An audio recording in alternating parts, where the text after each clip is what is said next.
All right, let's talk about something we all feel, that gap between being busy and actually being productive. Today, we're going to dive into a method that can totally transform your workday from a chaotic mess of distractions into a series of focused, powerful wins. I mean, really think about that question. You know that feeling, right? When you get to the end of the day, you're completely exhausted, but you look back and think, what did I actually do today? If that sounds familiar, well, this is your escape plan. So, before we can build a better way of working, we've got to identify the enemy. And believe me, it's a trap most of us fall into every single day. We're going to call it the shallow work trap. Does this sound like your typical Tuesday? Yeah, mine too sometimes. This is the world of shallow work. It's like we're in a state of constant digital firefighting, our attention just shattered into a million tiny pieces. We feel busy, for sure, but we're not making any real meaningful progress on the stuff that actually matters. And when you put them side by side, wow, the difference is just night and day. On one side, you've got shallow work, which is basically a one-way ticket to burnout and that awful feeling of, what's the point? But on the other side, that's deep work. This is where we find our flow, where we create amazing, high-value things, and where we actually end the day feeling proud of what we've accomplished. So, if shallow work is the trap, how in the world would we get out? Well, the solution is actually pretty simple, and it's incredibly powerful. The deep work sprint. And let's be super clear here. This is not about working more hours. No way.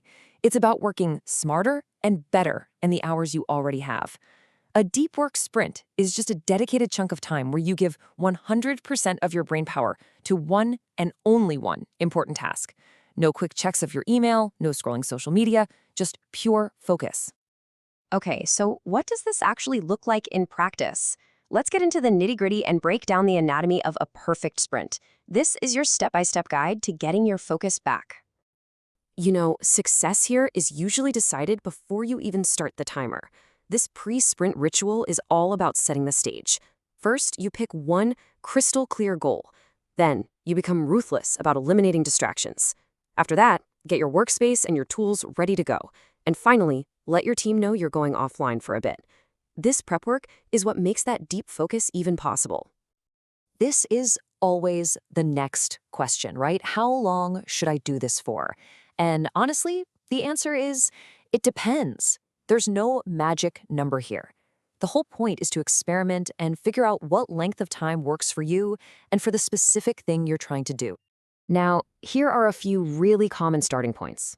A quick 25-minute burst, that's fantastic for just getting the ball rolling. A 60-minute session is kind of the sweet spot for most focused tasks, and a 90-minute marathon session can be perfect when you need to tackle a really complex problem. The key is to just try them out and see how they feel. But look, a great sprint isn't just about managing your time. It's also about managing your space. You've got to build an environment where focus is the easy choice, not something you have to constantly fight for. When it comes to your digital world, you have to be tough. Use app blockers to put up a wall between you and your biggest time wasters. But you want the single best tip? Put your phone in another room. I'm serious. Make it physically inconvenient to check. Then just hit Do Not Disturb on your computer and silence everything. Your physical space is sending signals to your brain all the time.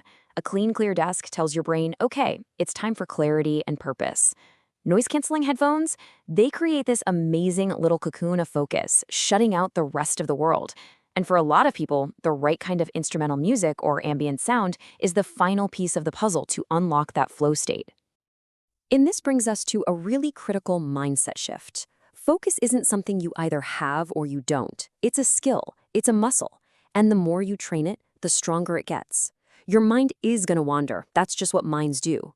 The real practice is just gently and without judging yourself, bringing it back to the task. Every time you do that, it's like one more rep at the gym. Doing one sprint is awesome, don't get me wrong, but the really life-changing results, they come from making this a consistent, sustainable habit. So how do you make it a habit? Simple. You start defending your time using what's called a deep work block. Pull up your calendar right now and find one or two 60 to 90-minute chunks of time. Block them off. Treat them like you would a non-negotiable meeting with your boss, because in this case, you're the boss of your focus. And hey, you don't have to do this with willpower alone. There are some fantastic tools out there to help you. Simple timers keep you honest. Noise apps can provide the perfect soundscape for focus. And task managers help you get super clear on that one single goal before you even start. And when you really commit to this practice, the benefits just start to stack up. Your brain, now that it's freed from the tax of constantly switching tasks, becomes more creative. The quality of your work, it skyrockets. But maybe the most important thing is you start ending your days with this quiet sense of pride and control, which is pretty much the definition of a fulfilling workday. So, I'll leave you with this challenge. Take a look at your to-do list for tomorrow. What's the one thing on there that, if you actually finished it, would make the entire day a massive win? Find it? Good. Now, schedule a sprint for it. Just try it once. You will be absolutely amazed at what one single burst of pure uninterrupted focus can do.